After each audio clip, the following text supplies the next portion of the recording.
Welcome back to another episode of GG Podcasts. Here with me are two of the co-hosts. Hi, I'm Elijah Gamber. I'm Robbie Gift.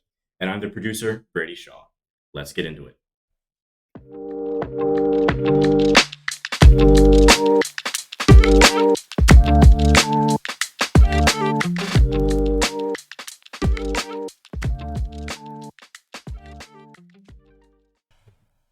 Welcome to the GG Podcast. I'm here, Elijah Gamber, with my co-host, Robbie Gift, our wonderful, amazing producer, Brady Shaw. We also have something to look forward to today. We have an interview with Sam Sargent, Earlham men's lacrosse captain. Had a great week, 9 points in his first game of the season. So we're going to get into all of that. We want to start off right now, some D3 lacrosse. Robbie, take it away. Let's talk about Spalding University. Yeah, Spalding University out of Louisville, Kentucky, began their first ever lacrosse season over the weekend, playing their first game against Piedmont. Unfortunately, couldn't get the win, but overall, good for the game of lacrosse as a whole, especially in Kentucky lacrosse, finally getting some teams over there. Shout out to Mason Moore for leading the way with 2 goals. Unfortunately, couldn't get the win, but hopefully more success throughout the rest of the season. And hopefully big things to come for Spalding Golden Eagles. Yeah, I mean, you grew up kind of in a very different lacrosse environment than me. You grew up in Kentucky. I grew up in New Jersey. And it's really cool to see the Midwest lacrosse scene growing because, I mean, pretty much every high school where I came had a team. I don't think that's the same thing. So seeing these universities start to have the programs will be huge.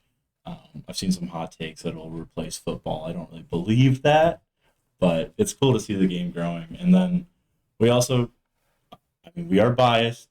We are lacrosse players ourselves, and we have to get to our own home opener, 15-3 win against Concordia University of Chicago. It was a really fun game, really good way to start the season.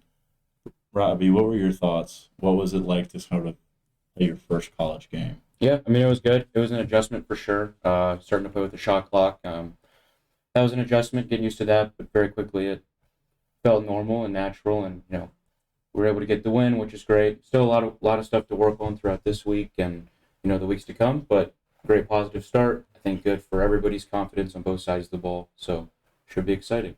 Yeah, and with that, I want to introduce our senior captain, Sam Sargent. He had 4 goals, 5 assists, 4 ground balls, just all around great fucking day from him. Sam, take it away. Maybe introduce yourself. Tell us a little bit more about that game. How did it feel to be back after a hamstring injury that kind of kept you out for a lot of games last season? Yeah, of course. Well, to start off, I appreciate you guys having me on the podcast. It's an honor to be on such a great podcast that's on the come up. For those of you who don't know me, most of you probably don't know me, but my name is Sam Sargent, originally from Utah, and I go to school here at Earlham with Brady and Robbie and Elijah. So our game this past Saturday, we ended up getting the win.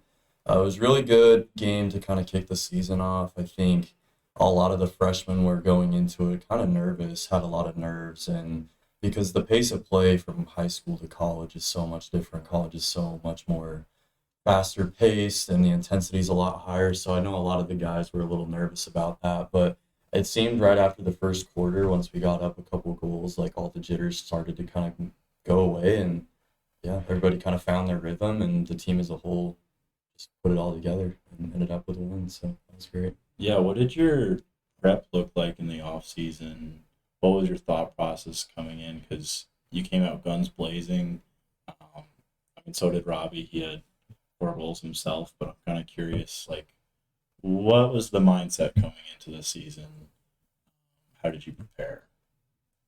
Yeah, so I've had kind of the more unfortunate side of a college lacrosse career. I've been injury-ridden from the moment I stepped on campus. So up until this point, I've only played in a total of 18 games, and so it's kind of frustrating. I've never played a conference game before, healthy, that is, and functioning. So honestly, this off season, after I tore my hamstring last year, it was pretty rough.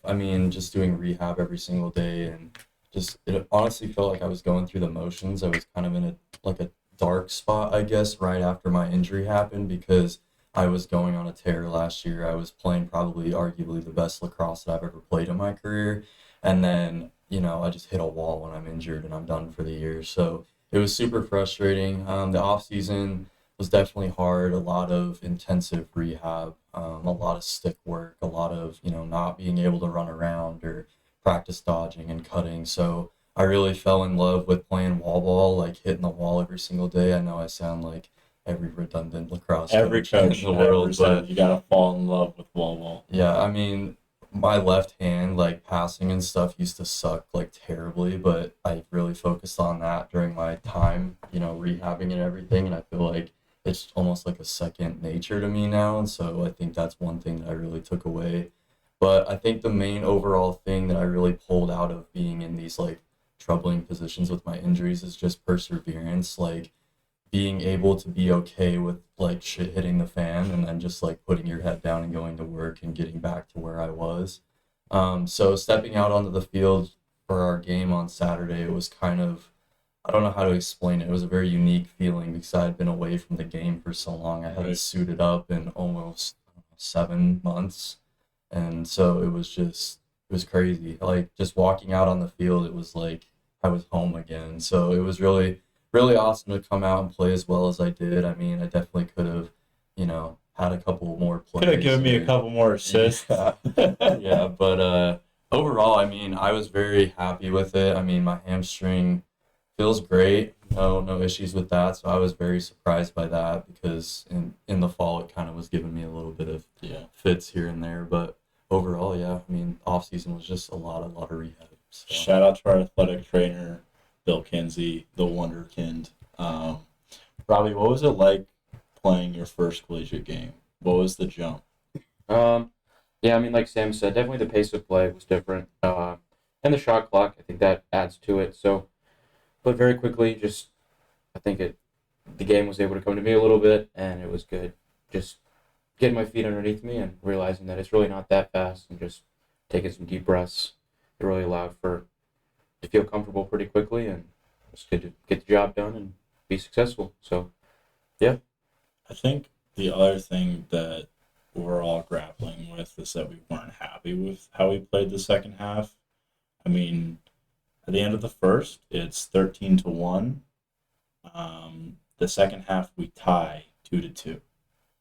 And I'm wondering, as a player who is going to be tired in the second half, like, y'all have run an offense a lot more than I have. I'm wondering, for the people listening, like, what goes through your head when you need a spark, when you need a jump, when things kind of stagnant? Like, how do you string 4 quarters together? Yeah, so I mean, one thing for me, like how I kind of keep my cool and stay kind of locked in throughout the game is I just take one play at a time. I'm not really focused on the end goal. I mean, obviously the end goal you want to win, but you really can't control that if you're focused on that and not really paying attention to every single play as they kind of come after each other. So during the second half, I mean, we were buzzing at halftime. Like we were feeling really, really good, and we came out of half. I think we got a little too comfortable with the lead. I think that we just expected them to roll over and kind of, let us just keep hounding them with shots and everything. But they made adjustments at halftime that we honestly weren't really prepared for. And so coming out, we were kind of slapped in the face a little bit, kind of taken off guard. And so in that moment, you're just kind of like, okay, well, next time we get the ball, like we got to possess it, we got to keep moving forward just one play at a time. And I feel like, the second half doesn't really show what we can do, and it definitely doesn't reflect like the good things that we did in the first quarter or like the first half. But I do think that we put together a pretty Solid game. Yeah. Hey, I mean, it's 15-3. At the end of the day, it's a win. Yeah. I'm also kind of connecting this to something that Robbie and I were talking about earlier, where Duke's coach had said that they were playing arrogant. Like they just kind of expected to win. And I feel like towards the second half, we had already celebrated the win. I mean, we were coming off the field as if we had won. and it's hard not to let that go to your head. And then, like you said, kind of got slapped a little bit in the face. Yeah, I would agree. I think, like Sam said, they made some adjustments, and not that there would have been a super high chance that we would have ended up losing that game, but they definitely made the adjustments at half to be prepared for our offense, and I don't know that we made equivalent adjustments. So that's just, you live and you learn, and fortunately we had enough of a lead that it didn't make a huge effect, but we definitely know that's one primary thing that we got to work on this week and throughout the season, just being prepared for adjustments and being prepared to make our own adjustments. Sam, I'm wondering, this is your last season of lacrosse because you're going to PA school. You're not really going to play there as far as I'm aware. What are you hoping to get out of this? And starting to reflect back, what do you think lacrosse and college athletics has kind of given you so far? Yeah, I mean, it's kind of like surreal to think about that this is like my career of lacrosse, organized lacrosse. I guess beer league doesn't really count, but Beer league counts. For the record, we love you, Lex. Sponsor yeah, us. it's kind of surreal just to think that it's all coming to an end. Like I've been playing lacrosse for 14 years now, and it's all coming down. So it's kind of scary, honestly, because lacrosse is all I've known. I mean, it's everything that I've done in my free time. Over the summers growing up, it's always traveling, playing in tournaments with my boys, but just like not having that is going to be kind of a big shift. But as far as the season goes, I mean, one personal goal that I've kind of set for myself at least is to pass 100 career points. I'm pretty close. I think I'm 17 or 18 points off now, and I've only played 19 games total. So I'm pacing along quite well after the win on Saturday, but we'll see if my body decides to keep holding up. But as far as the team goes, I mean, I would love to get 3 or 4 wins. More is obviously possible, but I think there are 3 or 4 very winnable games on our schedule. A couple of them are probably going to be some dogfights after those 4.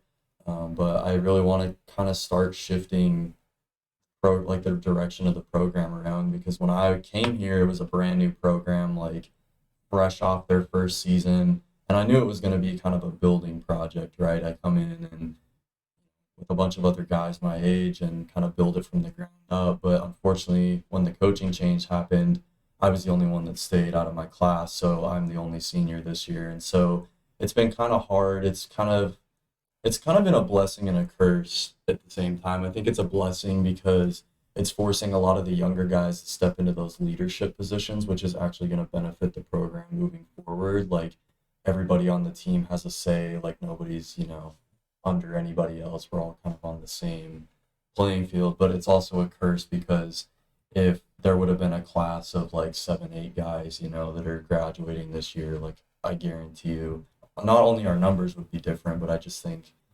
with everything that's happened over the past, 4 years of my college career, I think it'd be going in a very different direction. So Yeah, I think to that point, the last thing we'll really say about this game is that we had a lot of people scoring. Jacob Banfield, who originally came in as a pole, had 2 goals. Ryan Pollock, who's a freshman, had 2 goals. 2 caused turnovers as an attackman, which was huge. He actually had 1 pretty nasty check that I loved. And then Robbie Gift, our co-host, had 5 points, 4 goals, 1 assist. So it's just really huge. Who's also a freshman. So it's really huge to see a lot of these young guys step up and take leadership.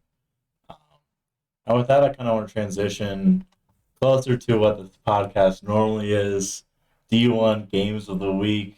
What are your hot takes? I mean, before Robbie and I really get into it, what do you think that maybe we should be pondering? What do you think is a dark horse for the chip? Who do you think is fraudulent? yeah, so I'll start off. I mean, I'm a Hopkins fan through and through, and the season started off real hot, and I was like, oh, baby, Hopkins is back. And then they lose 2 straight pretty bad. And I'm like, well, maybe it's just a fluke. So I'm hoping the guys over in Baltimore can figure it out and, turn their season around, get back on track. I also am loving the way Ohio State has been playing recently. I think their defense is just brutal. I mean, I remember growing up and watching, what's his name? Freddie Frybot, I think his name was. He's a big pull for Ohio State, but I remember there was a there was a little clip that they showed during championship weekend or the playoffs a couple of years ago, and they were kind of highlighting him and just how he spoke about how they run their program there is be super intense and physical on defense. And so you see that with Bobby Van Buren and everybody else on that defense. They swarm everybody, so they're pretty hard to beat.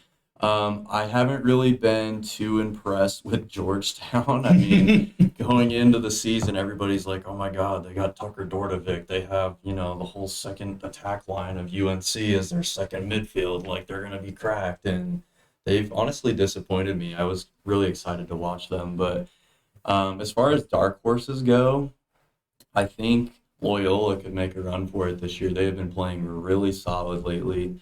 I'm also really loving Notre Dame. I mean, they're not really a dark horse, but I think that they just put together a couple solid games early, and they're working their kinks out, so they're moving along pretty well. This one honestly might be a little bit of a hot take, but I think Harvard could push the championship weekend, and just because of the sheer offensive power that they put up against Virginia. They were down 20-8 at halftime and came back and lost 21-25. So their offense really poured it on. So I think if they can figure out the defensive side of the ball, I think that they can make a pretty deep run into May. Yeah. I currently have Loyola as my fraud check team, where basically I think they beat a lot of teams that were supposed to be great. They beat Maryland, they beat Johns Hopkins. So I think that not that they are fraudulent, but the teams that play them, it's a good way to see if they're legit. And I love the Harvard take because I think they're a slow start away from beating Virginia. Robbie, your thoughts? I would say about the same. Obviously, if you're down at halftime 20-8, that can be pretty demoralizing. So being able to turn it around and make that a 5-goal game is pretty impressive. So yeah, just getting some more defensive strength and allowing that offense to turn on a little earlier for sure. But like you said about Loyola, I think we're going to need to see a little bit more consistent success. Obviously both their wins have been pretty huge, but they could lose to a nobody anytime. I mean, we've seen it out of a couple of teams already this year. So I think just Loyola might definitely make a run, but for sure going to need to see some continued success from them throughout the year. Yeah. With that in mind, huge thank you to Sam. He's been great on and off the field. We're really excited to have you as our first guest as we continue on, and I hope to check back in with you in a couple of years afterwards. But with that in mind, we're going to say goodbye, and Robbie and I will get into a little bit more of the nitty-gritty details of D1 games of the week. Alrighty, and first game we want to highlight is going to be the Hopkins game, and kind of Hopkins as a whole, as Sam alluded to. Started out really hot with a big win, but have kind of slowed down a little bit as the season's gone on. They played North Carolina earlier this week. It was a close game for a little bit, and Hopkins looked to be in command of that game. I mean, even their goalie scored a goal, beat the 10-man ride, but ultimately North Carolina ended up outscoring Hopkins 8-1 in the second half. So, kind of after looking at that game, there's got to be some more, I think, offensive production. We're kind of seeing Hopkins have not as much offensive production as we're seeing from some other high successful teams. A lot of the good teams in college lacrosse right now are having 9 or more guys score, get assists, or even have multiple points. Whereas Hopkins as a whole, I mean, they're kind of having low scoring from across the team standards. And even this weekend when they played Loyola, I think it was only 4 or 5 people that even had points. So I think the Hopkins defense, I mean, even being able to hold North Carolina to 11 is pretty good. I think that's something we've been impressed with so far this season is Hopkins defense and Hopkins goaltending. And their offense started out really hot, but I think they just got to keep up with that power and that dominance on offense and just get that going again. And I think they'll be able to fall back into a successful spot. I also think that kind of ranking them 6th after that first win of theirs those first 2 wins they had was a little premature. Absolutely. I think moving them to 6 was way too fast. I think they definitely deserved maybe a top 12 spot, maybe even a top 10 spot. But I think ranking them that high kind of allowed people's expectations to drop after the losses this week. So I think, as crazy as college lacrosse has been this year so far, I mean, not everything's going to be perfect. I think we saw the same thing with rankings for Loyola. Obviously, they've stayed consistent in their winning, but I think putting them at the 4 spot is kind of ridiculous. I think them as well, they're a top 15, top 10 team, but I think moving them straight to 4 is borderline setting them up for failure, because as soon as they lose, even if it's to a top 20 team, people are just going to kind of bash on Loyola. But I think, the performances that Loyola's put together has been good, and I think they could get to a spot where they deserve that top 5 ranking, but as of right now, not quite. And Hopkins is going to have to do quite a bit more to get back to that top 10 ranking for sure. Yeah, I think with Hopkins, something that we kind of overlooked even on this podcast, and we had kind of alluded to it, talking about how they had a really young offense, a lot of freshmen, a lot of sophomores. They just really don't have the depth of other teams. As much as the UNC, like second line midfield, is actually the starting midfield at Georgetown. Yeah. It's like, actually, these teams that we're talking about in that way have immense depth. Right. And while I think Hopkins' kind of starting attack might be elite, and I think their midfield might be elite, they really don't have a lot after that. I agree. I think Hopkins kind of is in a similar situation as Harvard was last year, with a lot of young talent at Harvard last year, and even this year. Last year we saw a lot of glimpses of positivity from them. Making the tournament for the first time in a while was huge for them, and I think this year, even in Harvard's game against Virginia, we were able to see some glimpses of that high-powered offense. So I think, Hopkins has had an okay start to the beginning of the year. Some big wins early, but some big losses. Mm-hmm. But I think the talent that we've seen, as that just becomes more confident and more consistent, Hopkins, maybe even later this year, but definitely next year and within the next 2 years, expect to see maybe a Hopkins of old for sure, and a Hopkins that's willing to compete with a lot of people. Yeah, week in and week out. I personally have Hopkins in around 13 to 15.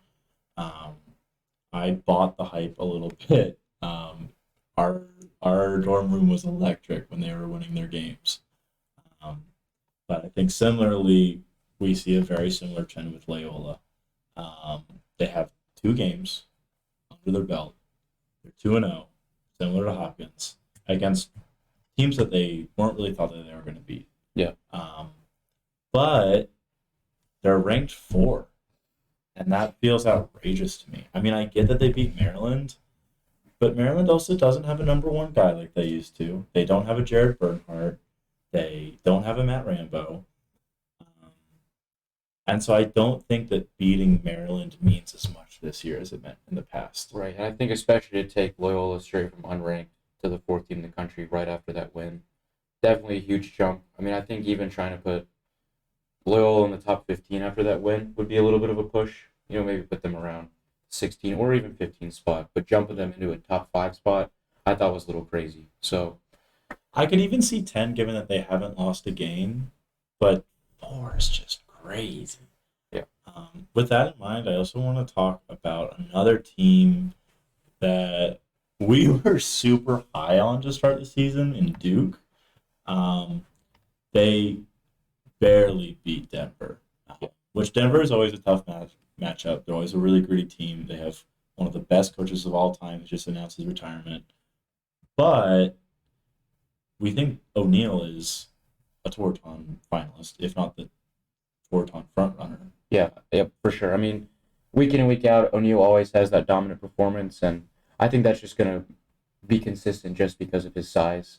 But I mean, one thing that we noticed for sure in the Duke and Denver game as we were watching, and it's something that Quint Kesnick said on the commentary, was that, Duke's kind of playing like they deserve to win. And, maybe they do. Obviously, Duke, 8 times out of 10, is going to be the better team, and they could get away with doing a bare minimum job and probably win. But I think, a Denver team that is competitive, and if they're going to play hard, they're going to give Duke a run for their money. I think we saw that a little bit more hustle in the beginning from Denver, a little bit more grit from Denver in the beginning. So I think Duke, we need to see Duke that was playing against High Point, and obviously High Point, not as great of a team as Denver, and not as good of a team that Duke's going to see throughout the rest of the year, but the way that Duke was playing in those early games, I think just the dominance that they had, they wanted to win. They wanted to let everybody know that, they can't be stopped. And I think foot off the gas pedal. I think they took their foot off the gas in this game and in the Jacksonville game. I mean, obviously Duke historically struggles in February a little bit, especially against Jacksonville and Denver. But I think, they're being such a historic program, being a program that is so currently dominant, it is understandable how they may have, gotten a little too confident and just feeling as though they know they're going to win. I think that may have allowed them to slack off a little bit. But I think, with Danowski running that team and guys like O'Neal and Dyson Williams and leaders on that team, I think that Duke will be fine throughout this year. Even with their one loss against Jacksonville right now in this close game against Denver, I expect to see them to be competitive throughout the year in conference and in the tournament for sure. So yeah, I mean, it was a great game. It was really cool to see the goalie hit. He broke his stick. I know it was a cross-checking penalty, but a goalie hit is always good and fun to see. I do wonder, and I think you might want to push back on this one, Robbie, because it's a hot take that I haven't thought through yet. Does Brennan O'Neal on Duke give you a little bit of Chris Gray on UNC energy? Is he doing too much? Is it built too much around him? Because looking at the past score sheets, there's not actually a ton of scores like there are on other teams. I think to some extent, maybe, just because he's going to be that guy, just from a size standpoint, you can't miss him. Whereas Chris Gray, he kind of made everybody around him better while being the best, where Duke already has such immense talent. I mean, guys like McAdory are able to kind of dodge on their own and make an impact on their own. Dyson Williams starting to initiate on his own a little bit and be that off-ball guy. So I don't think it's necessarily the same situation that Carolina was in last year and was in a little bit at the beginning of this year, just kind of feeling lost. I think Duke might need to be careful of that as O'Neal gets ready to leave Duke. But I don't think they're necessarily in that situation because, when you watch them, you still see a lot of confident dodging all over the field from everybody. So I think O'Neal is just making that impact just because, it's going to be tough to stop that guy. Well, he's also just fucking good. Yeah, being dominant with his stick and with his size, it's hard to just stop. I do get your argument for sure about how, it could potentially be that they might be a little bit too reliant on him, but I think that I don't think it's as big of a deal as the Chris Gray. Yeah, and that also gets to part of the Duke offense that maybe I overlooked in that take, and I'm already walking this one back. But they have a good mixture of guys that have a lot of chemistry. So they have Brennan O'Neal, who is big guy, can shoot from the outside, can basically do it all. Yeah. But then they also have Andrew McAdory, who's an absolute speed dodger. I mean, it's actually crazy how much separation he gets on pretty much every dodge. Yeah. And he doesn't need a full head of steam. He will immediately start and immediately beat a guy. And that quickness, that lateral quickness, is something that is elite at the D1 level. And he's drawing doubles every time. And then Dyson Williams is everything you want from kind of a crease guy. His stick is better than pretty much anyone's. He can catch pretty much anything and finish it like that. And so I think to walk back my Brennan O'Neal take, I'd say they actually do have, at least at their top three guys, a really good balance of people who do different things, but each at an elite level.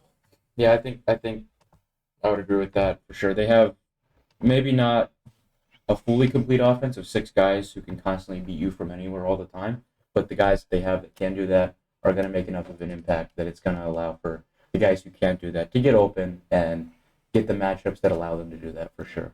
So Duke is 3-1, and obviously they had the loss to Jacksonville. Denver's 1-2. Where are you kind of projecting these teams to be by the end of the year? I know we don't want to do the overreaction Loyola top 4, but we've seen a pretty good body of work from Duke. We've seen pretty decent matchups. Jacksonville is not a bad team. Denver's not a bad team. What are your takeaways? I think we'll definitely both see these teams later on, late in the year for sure. Probably making the tournament with Georgetown kind of being fraudulent at the moment. I think there's a big chance for Denver to win the Big East. So look for them to be in the tournament. I think them just being able to play this close game with Duke shows that they are ready to be competitive and that they want to be there and they want to fight. And even from what we saw during the game, just like the hustle from everybody on that team, shows that they're ready to win. And I think that everybody kind of wants to do it on that team for Coach Tierney. Last year, such a household name, such a dominant coach throughout history. So, I think definitely it's going to be a big energy year for them, and I think expect to see them being competitive throughout the entire year and even into the playoffs for sure. Yeah, and they don't have a ton of really, really tough matchups. I mean, they have Yale, they have Ohio State, they have North Carolina, and Georgetown. And they're all in a row, which will be a rough 4 weeks. But I think they can probably beat Georgetown if Georgetown's playing the way that they have been. I think Ohio State's going to be really close. And I really don't know what to expect from North Carolina. And Yale, we've only seen one game on. Yeah. So outside of that, they could finish with a pretty decent record, even though they're 1-2 to start. But I'm not going to know until they hit that 4-week stretch, and I don't really want to overreact until that point. Yeah, for sure. And speaking of Yale, let's go ahead and get into their first game. Starting off their season against Villanova, putting up 20 goals and getting the win, 20-14 over Villanova. I think it was a good first showing for the Yale Bulldogs, kind of having, last year all the Ivies being a little bit questionable. Having a couple years off with COVID and the craziness of Ivy League athletics, but they were able to make it into the tournament and be a little bit successful. So I think this year a lot of people were excited to see Brandow, somebody who's been so dominant for so long due to COVID and due to the Ivies. He had 7 points, great start for him, and 9 goals from Chris Lyons. Yeah, that's actually crazy. 9 goals, 0 assists on 14 shots with a 64% shooting percentage. I mean, that's kind of a bonkers game. And I really would like to actually go back and watch a little bit more of that film because I only was able to watch parts of the first quarter. But that's crazy to have 9 goals, 0 assists. Mm-hmm. What are your thoughts? I think that's definitely what you're going to see with a guy like Brandow, who's so dominant kind of everywhere on the field, especially from X. Like, you're going to get slides drawn. And as somebody that's been in the college lacrosse game for so long, knows how to beat you anywhere. So, he's going to draw slides, allow guys like Chris to be open. And Leo Johnson, being a freshman last year, having pretty good success, definitely was excited to see how he was going to turn out this year. And having 5 points in his first game, he's also somebody that's going to draw slides, that's going to beat you. And having 3 assists on the day, I think he proved that as well. Yeah, I personally, as a Villanova fan, Philly guy, I'm not upset with this performance. I mean, we projected Yale to be super high, and frankly, 1-1 for Villanova is not a bad start to me. Losing to Yale is not bad, and hanging 14 on the Yale defense is also not bad. So, I actually not negative on Villanova for this game. It's kind of what I expected. If anything, they outperformed my expectations. With that, I also want to talk. Well, yeah, and back to the Yale game. Like what you were saying with the Yale defense. I think what we were talking about earlier with North Carolina having to replace that hole of Chris Gray. Yale's had Chris Fake, who's been there for so long. A guy who's now transitioned over to Notre Dame. So we're going to have to see Yale, how they fill that hole. Speaking of Notre Dame, they started out their season this week, having 2 games, one against Marquette and one against Cleveland State. I think it was a huge start for Notre Dame and a huge start for the Kavanaugh brothers. Chris Kavanaugh in his sophomore season, having 5 goals and 2 assists, and 6 assists and no goals for Pat. And a start that not everybody was looking for, but 5 goals from Jeffrey Ricciardelli in the number 0. First time anybody has ever scored wearing the number 0 from Notre Dame. So I think just the overall offensive impact that was made from both the midfield and the attack line was really impressive in that game. I think we need to see a little bit more out of the Notre Dame defense. I think letting up 10 goals against Marquette is a little high. But overall, if your offense can score 21 goals, I think that's awfully impressive. And then their game against Cleveland State this weekend, also impressive. 2 goals, 6 assists for Pat Kavanaugh, 4 and 4 for Chris. So huge dominant performances out of them. But yeah, excited to see how they do this year. Yeah, I think a similar takeaway I had from both those games is that, not to disparage the teams they were playing against, but I really don't think the Notre Dame defense should have 10 hung on them by Marquette. I really don't think Cleveland State should be scoring 8 against them, which is not to say they're not talented teams, but I just don't think that's where they should really be. With that in mind, I also think that this puts Pat, who has 12 assists in 2 games, 14 points in 2 games, as a solid, if not the front runner for the Tour Award. Just super exciting to see. Yeah, I mean, I think people are expecting a lot out of both the Kavanaugh brothers, especially Pat. And I think, we'll have to see how he performs against more solid talent throughout the year. But I mean, even so, 12 assists in 2 games is pretty ridiculous. Next thing we want to get into, I think one a lot of people are looking forward to is the Maryland-Syracuse game. Maryland kind of having a rocky start this year. Syracuse kind of having, I guess you would say, positive. A lot of people wondering if they're back, excited to see how Joey Spillane has been doing. But, this was a good game in and out. 15-12 finish, Maryland ended up getting the win. I think the matchup specifically that a lot of people were excited for was Brett Makar and Joey Spillane. Number 1 recruit coming in, and then against one of the best defenders in the country. I think overall, I'm going to have to say that Makar won that, but Spillane still getting 1 goal, 1 assist. I think if Syracuse would have ended up winning that game, I probably would have said Spillane would have won that matchup. But just because of Maryland getting the win, I think it goes to Makar. But I mean, Joey Spillane's ability to finish the ball is pretty impressive. I mean, he had a no-look BTB, went right in, just some heat on it too. So I mean, he's still beating the best guys. So look for more success from him throughout the year. And I don't think the lacrosse community or even the Syracuse faithful should feel too bad about this game. I mean, even though Maryland's maybe not the Maryland we've seen in the past, they're still Maryland. They're still Maryland, and they're still going to be competitive. And I think this shows Syracuse that they still got to do a little bit more before they are officially back. Yeah, and I think this was a closer game than I thought it would be. I thought Maryland was going to beat them by a bit more, which is good for Syracuse fans. I honestly didn't think it would be this close. And it also shows that college coaches think Joey Spillane is legit because he's getting one of the best polls. And I think that adjustment is going to be harder for Spillane now that he's not going against their third or second best poll, now that he's getting the primary matchup, and also now that they're sliding to him.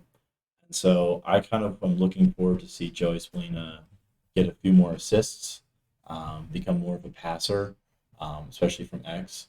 And I'm also just excited to see how he looks throughout the rest of this year and how he grows, because even though he might not have better stats every game, I feel like the overall game awareness, the overall looks that he's getting, the composure that he has, every game is improving.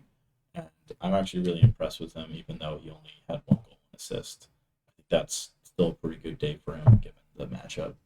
Yeah, and I think Syracuse offense as a whole is kind of coming together, and we're starting to see a little bit more scoring from multiple people, which is going to allow him to not have to have huge days against huge teams. But speaking of huge days, let's get into the Virginia-Harvard game. Oh, boy. Virginia being able to put up 20 goals in the first half, unbelievably impressive. Kind of what we would expect from such a high-powered offense run by guys like Schellenberger and Cormier and Xander Dixon being in there. So Schellenberger having 10 points on the day, 3 goals, 7 assists.